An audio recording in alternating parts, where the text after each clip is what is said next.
Good morning all the students. आज हम वही चैप्टर कंटिन्यू करने जा रहे हैं जो prose chapter number 3 the saint of gutters written by professor नीजा मट्टो ने लिखा था। इसके हम कुछ पैराग्राफ्स पढ़ चुके हैं। आज मैं नेक्स्ट पैराग्राफ पेज नंबर 20 से कंटिन्यू करूँगी।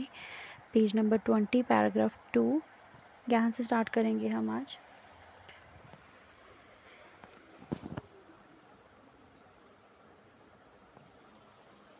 She was on a trip to the mountain when suddenly she had a feeling that someone was calling out to her, saying, "Follow God and serve others."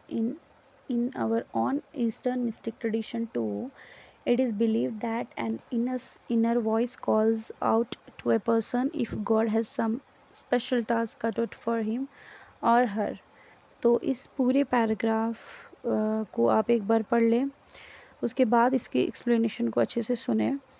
तो मैं इसको half ही पढ़ूँगी। इस paragraph में actually ये बताया गया है कि एक दिन वो जो एग्निस थी वो पहाड़ों की जो सैर पर जा रही थी, तो उनके दिल में एक अजीब सी फीलिंग आती है कि जैसे गॉड हैं उनको बुला रहे हैं। तो ऐसा हमने देखा गया है कि हम ऐसा बिलीव करते हैं कि जब अल्लाह ताला हमसे बात करते हैं तो हमें भी एक अजीब सी आवाज़ आती है, as if God is calling, तो हमें वो इंट्यूशंस आ जाते हैं।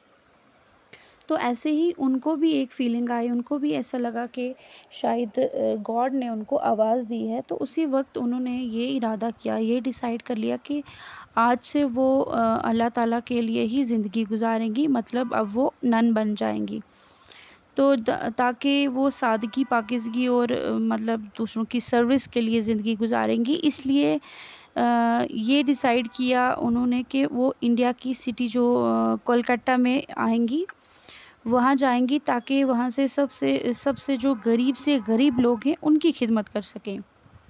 अब ये जो उनको शुरू से ही जो था खिदमत का बड़ा ही पैशन था, बड़ा ही जज्बा था। और ये डिसीजन उन्होंने आयरलैंड जब वो गई ना, वहाँ जहाँ पे सिस्टर्स ऑफ लोरेटो जहाँ पे वो उन्होंने एडमिशन लिया था, वहाँ जाने से पहले ही उन्होंने कर लिया था। इस मदरसे में उन्होंने एडमिशन ही इसलिए ली थी, ये सिस्टर्स ऑफ लोरेटो में, ताकि वो इंग्लिश सीख सकें और डिफरेंट कंट्रीज़ में जाके गरीब लोगों की मदद कर सकें, उन्हीं की लैंग्वेज में जाके उनसे बात कर सकें। क्योंकि अगर उनको मल्टीपल लैंग्वेजेस आएंगी तो ही वो बाकियों से कम्युनिकेट कर सकेंगी, उनकी प्रॉब्लम्स को सुन सकेंगी, तो उनको उनके लेवल तक जाके उनको हेल्प कर सकेंगी। नेक्स्ट है, Agnes arrived in Kolkata in 1922 and was sent by her orders to Darjeeling in West Bengal to begin her novitiate, that is the period of study and prayer where every nun must go under before she finally becomes a nun at the convent. तो इस पूरे paragraph में ये बताया कि जो Ignis थी, Ignis इनका पूरा नाम एग्निस गोंक्स्का बोजाश्यू था। इसको प्रोनाउंसिएशन कुछ इस तरह से करते हैं, एग्निस गोंक्सा बोजाश्यू था। वो 1929 में कोलकाता गई, जो कि इंडिया में है, वहाँ गई। तो उन्होंने वहाँ फिर मिशनरी एडमिनिस्ट्रेशन जो थी उनकी तरफ से उनको कहाँ भेजा गया, दार्जिलिंग भेजा गया, ताकि वो नोविशिएट शुरू कर सके। यहाँ नोविशिएट का मतलब है ट्रेनिंग। जब कोई न्यू मेंबर ऐड होता है, किसी न्यू मेंबर की एडमिशन होती है, तो उसको रूल्स एंड रेगुलेशंस का पता नहीं होता है, तो उनको उस चीज़ के लिए ट्रेन करना, उनको वो सारे रूल्स को से अवेयर करवाना, तो ये जो है ये नोविशिएशन प्रोसेस होता है। तो इस ट्रेनिंग और इबादत के साथ साथ उन्होंने हिंदी और बंगाली ज़ुबान भी सीखी, ताकि वो उन लोगों से बात कर सकें जिनकी सर्विस के लिए वो डिफरेंट कंट्रीज़ में जाएंगी। फिर एग्नेस ने क्या किया, जब लोरेटो मिशनरी स्कूल में पढ़ना शुरू किया, जैसे ही दार्जिलिंग में पढ़ाया और फिर कोलकाता में, क्योंकि एग्नेस जब लोरेटो मिशनरी स्कूल्स में पढ़ाने शुरू गई तो पहले उन्होंने दार्जिलिंग में पढ़ाया और फिर बाद में वो कोलकाता में पढ़ाने के लिए चली गई।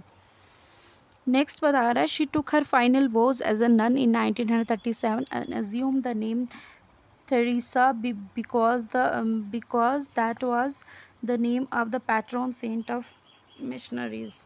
अब 1937 में उन्होंने एक पूरा इरादा कर लिया कंप्लीटली नन बनने का। उन्होंने एक अहद ले लिया, एक वादा ले लिया, और इसी वजह से उनको मदर टेरेसा कहलाने लगे सभी। ये नाम जो था, उन्होंने एक बहुत ही मुक़द्दस जो शख्सियत थी, कोई पर्सनैलिटी थी, पॉइस पर्सनैलिटी थी, उनसे उन्होंने मुतासिर होकर, उनसे इम्प्रेस होकर रखा। जो पूरे मिशनरी को लीड करती थी, उनसे उन्होंने मुतासिर होके अपना ये जो मदर टेरेसा का नाम था वो रखा था। तो आज के लिए हम यहीं तक पढ़ेंगे। Hope you all understood. Thank you so much.